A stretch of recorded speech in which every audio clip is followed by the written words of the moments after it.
Hello बच्चों, let's read this question and the question says that find the mean deviation about the mean for the data 4, 7, 8, 9, 10, 12, 13, 17। तो आइए बच्चों इस question को यहाँ पर हम सॉल्व कर लेते हैं। इस क्वेश्चन में हमें यहाँ पर कहा गया है कि हमें यहाँ पर मीन डेविएशन बताना है about mean for this given data. तो यहाँ पर बच्चों हम की कॉन्सेप्ट यूज़ करेंगे। की कॉन्सेप्ट यहाँ पर हम यूज़ करेंगे that mean deviation about mean is equal to summation xi varies from 1 to n where xi varies from 1 to n mod xi minus x bar by n where x bar is equal to mean, where x bar is mean and n is equal to number of observations. n is equal to number of observations।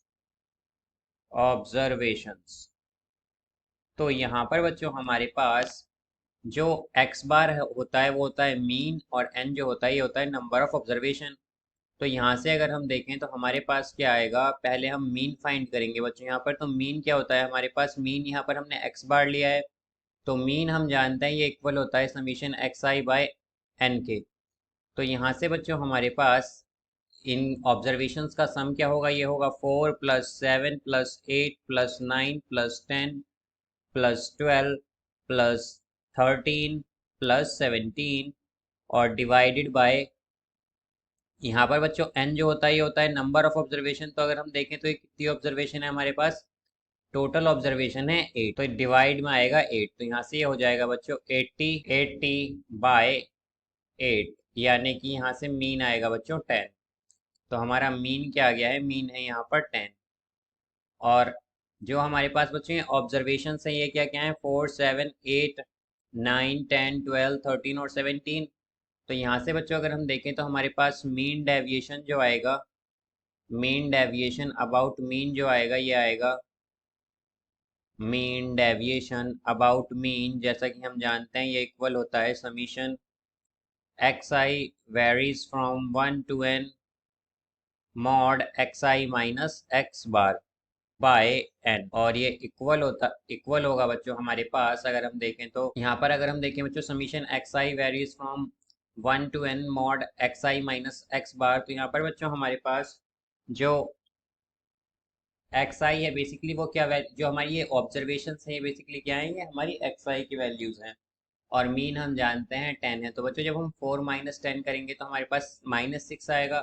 और हम जानते हैं कि mod की property क्या होती है, ये हमारे पास माइनस वैल्यूज भी जो होता है या नेगेटिव वैल्यूज भी जो होती है उन्हें पॉजिटिव कर देता है।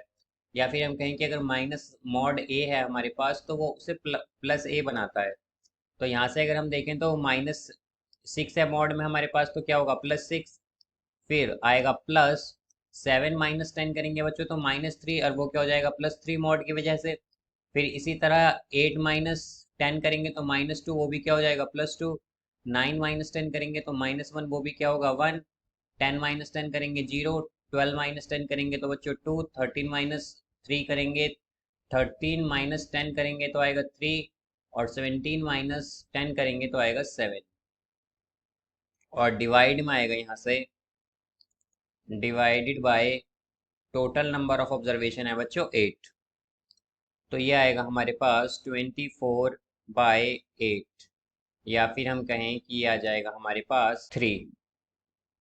तो हम कह सकते हैं कि mean deviation about mean is equal to 3।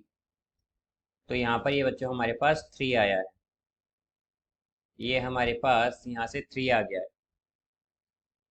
तो इसका जो आंसर है बच्चों वो होगा हमारे पास 3। So I hope you understood it well. Best of luck. Thank you.